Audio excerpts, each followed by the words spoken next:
Hello and welcome to the Back Nine Report. Every week, Fred Altvater and I check in on the world of golf to bring you the latest news, insights, analysis, interviews, recaps, previews. Hey, we cover anything and everything golf. In other words, if it happened in golf, we have it for you.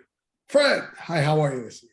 Hey, Carlos, some great, really beautiful weather up here in Cadillac, Michigan today. Got out to play 9 holes with my grandson this afternoon. Really nice day. I think maybe summer's actually going to, summer's actually going to make it up here to northern Michigan. You're saying it's actually a great, it's not cold and any like that there in Michigan? No snow. We haven't any snow now for about a month. So that's a good sign. We're still wearing sweatshirts in the morning though. So, I mean, that's kind of the Michigan, that's the uniform up here. You got to wear the sweatshirt or jacket in the morning because it's like 40 degrees in the morning. We actually went down to 70s because of I call that a warm front because that's just a warm front. Yeah. It's not a cold front. They call it a cold front. I don't know why. Yeah. It just went down to the 70s. So Yeah. anyway, but it's gonna go back to 90s pretty soon. So yeah, it's summer already for us. But anyway, Fred, we haven't talked about the LIV in such a long time. I think we talked about it last week, so it's due that we talked. You weren't here last week, but Kieran and I put a little spin on it last week, talked about some things. So there's been a little more happening, of course, with the PGA.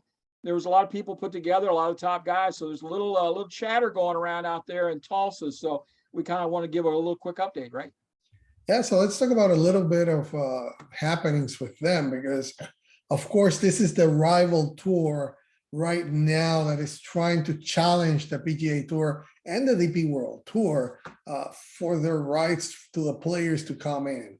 And everybody knows this already. This is not new, but the latest bits, news, and pieces that we get, that's what we have to talk about. And one of the things that we want to start talking about is a couple of weeks ago, we had Jim Nugent here with us, fresh off a publication he had made where he was calling out for LIV to get rid of Greg Norman. And he was naming Sean Bratches, the chief commercial officer for LIV, as the possible substitute because, as he said, he's the one that could get a meeting with anyone in golf and be able to mesh that long-term vision between all the different ecosystems in golf. And now all of a sudden he has quit. He has resigned. He's not anymore with LIV. And it's interesting, just fresh off of also what Greg Norman said, the comments about that volatile situation with the slain journalist Jamal Khashoggi in the Saudis and their involvement in that. So Fred, interesting that this happens right now when we thought, just as per we talked with Jim Nugent, that Sean Bratches could be the next stop. We have been talking about, hey, it's time maybe now after what happens for the Saudis to say, okay, Greg, sorry, man, that's not acceptable what you said. And Sean could have bided his time and say, I am going to try to step up now. What do you think happened there? Boy, that's a really good question. I would love to have been, hiding out someplace where I could hear some of those conversations. It just really surprises me that Bratches decided to leave after those comments, because he was obviously in the position that if the Saudis, saw those comments and took those unfavorably and would want to get rid of Greg, Bratches would be the guy that was right there in place to take it over. But he decides to move on or get out of that game altogether, which is totally surprising. So that I don't have an answer for you, Carlos.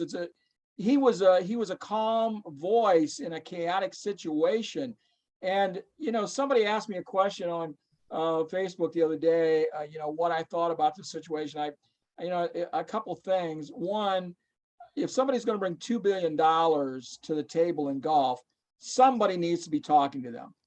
And it's obvious that Jay Monahan and Greg Norman are not the two guys that should be talking. Okay.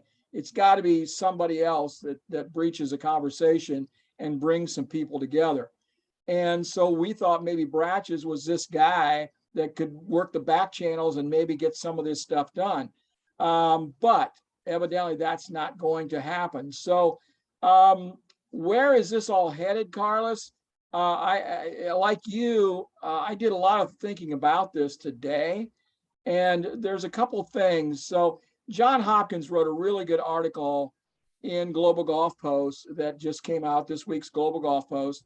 And so I'll just go through this real quick, just a couple points here. Donald Trump even weighed in, right?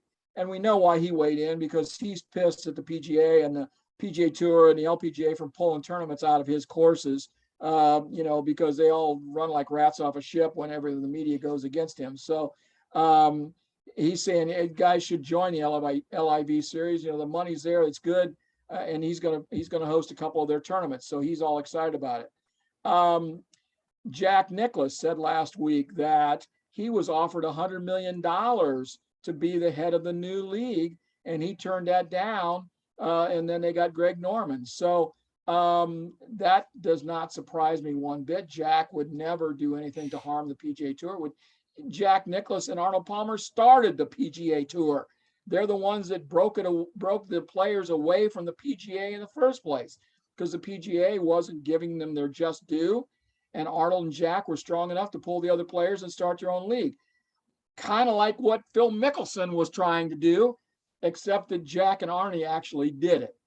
Padraig Harrington weighed in, and he said, this maybe is a good thing in the long run, for the players, it's good money, but he's not sure what's all going to happen.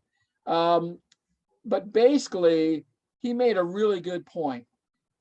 The DP Tour is getting squeezed by the LIV and the PGA Tour. They are really caught in the middle.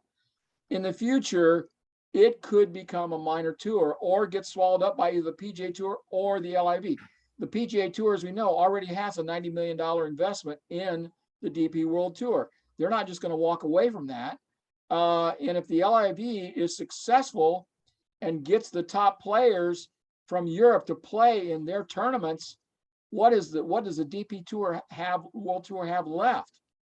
So, and all this with the background, Carlos, of all of the world, or most of the world, speaking out against Saudi Arabia's gruesome killing of Washington Post reporter Khashoggi, the killing of 81 of its citizens for seemingly minor offenses, and intolerant policy towards gays and women, for that matter. It makes for an interesting mix. The fact is, Carlos, that the rest of the world is basically forced to do a lot of business with Saudi Arabia, and will continue to do so no matter what happens. So why is this attempt for Saudi Arabia to become one of the leaders in golf in the world being so harshly dealt with? It's perception. I don't know. The media is all up in arms. The PGA Tour does a great job of raising money for charities. That was one of their basic tenets, is that they do that. I don't think the LIV Investment Series is going to do that. They're going to put the money back in their own pocket or back in the players' pockets. So I don't know, Carlos, but I'm really uncertain about the future of the DP World Tour. I don't see a real good way out for them in this whole deal. They don't. And I think what's going to happen with that is that the LIV investments and that world tour they're planning will absorb their top players there. It's just too much money that they cannot get at the European Tour.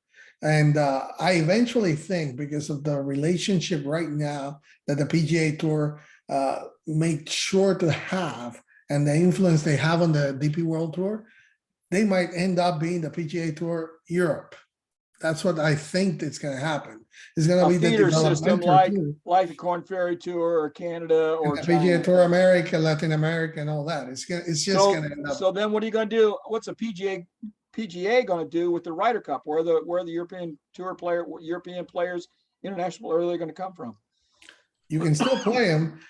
It's just going to be the European players that are going to be developing from there. Right now, it's losing anyway a lot of the attractive, if you see, because those top players that are passing their prime, like Lee Westwood, Ian Poulter, the Justin Roses, the Sergio Garcia. They're not anymore the stalwarts looking forward in the European Ryder Cup.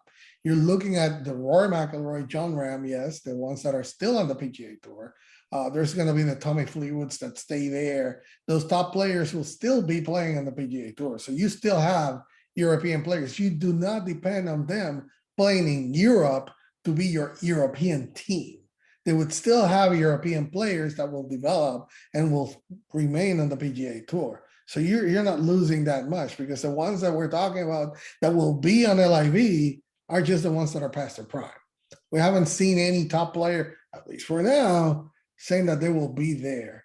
Eventually, I think also, like Patty Harrington was saying, that time will pass and all this outrage and all that will dissipate. And somehow, maybe when Greg Norman is not the guy on top of this, maybe they'll get together and try to see a world tour that we have talked about, or something will happen. But initially, I just see the DP World Tour really losing a lot of their top players right now, going to the LIV, playing there, and the top players will just remain on the PGA Tour, and this will become a developmental tour for them. PGA Tour Europe, you'll see it. Now, we also heard that Greg Norman was saying that they reached out to the LPGA Tour and the Ladies European Tour and offered them, but they both came back and say in similar fashion, no, that's not true. They haven't said anything.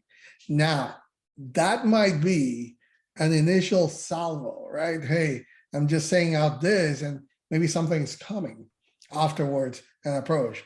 And what if LIV is actually able to strike a deal with them?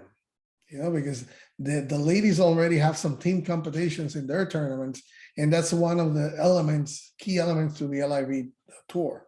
Okay, so what if that happens again? Then that's going to start putting some more pressure on the male tours, because right now, if you see the Chinese tours, the one that LIV has invested, if they take over the female ones, hey, there's going to be some competition there that is going to be some pressure that is going to be put as well to the male players to do something. But again, the way I see it, we just have to give it time. I agree with you. Something's going to happen with the DP World Tour. It's not boding well so far. They don't have the money to invest. They don't have the way to attract any sponsors to get all that money.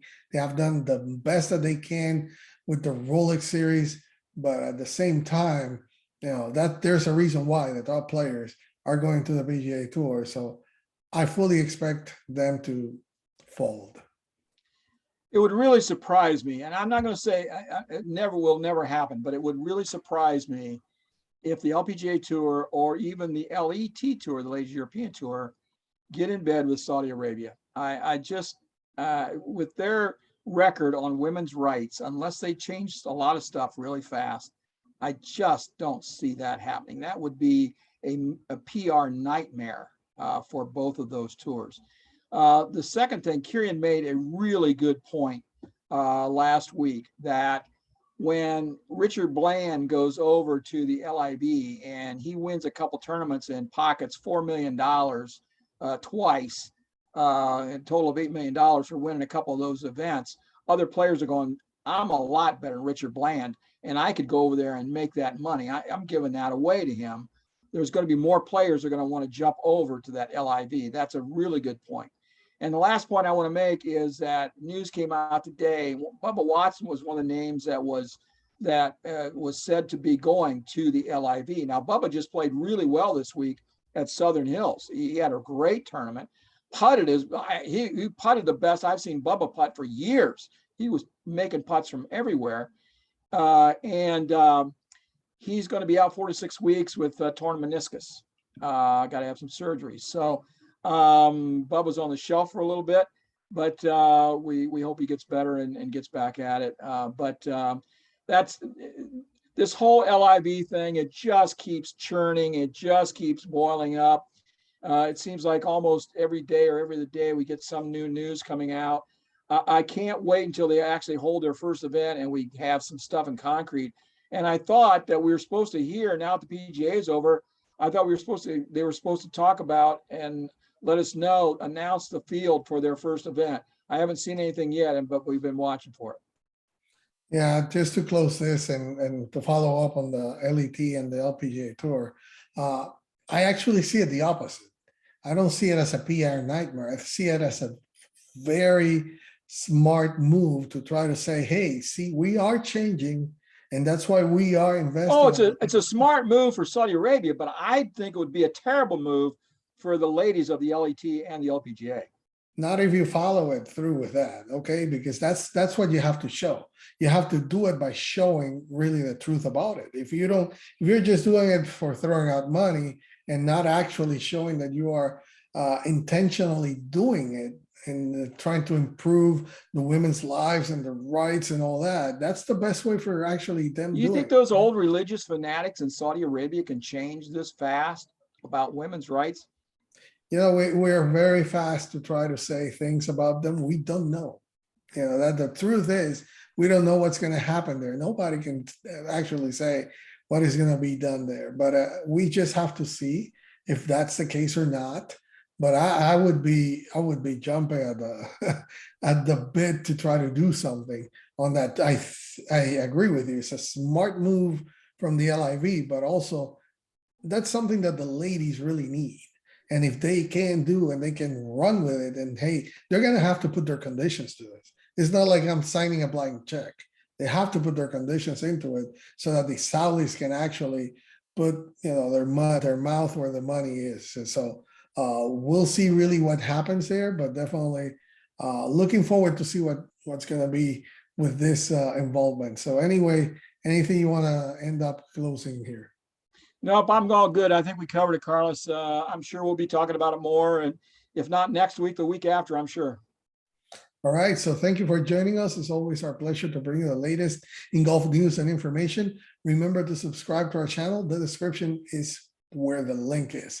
Thank you for joining us.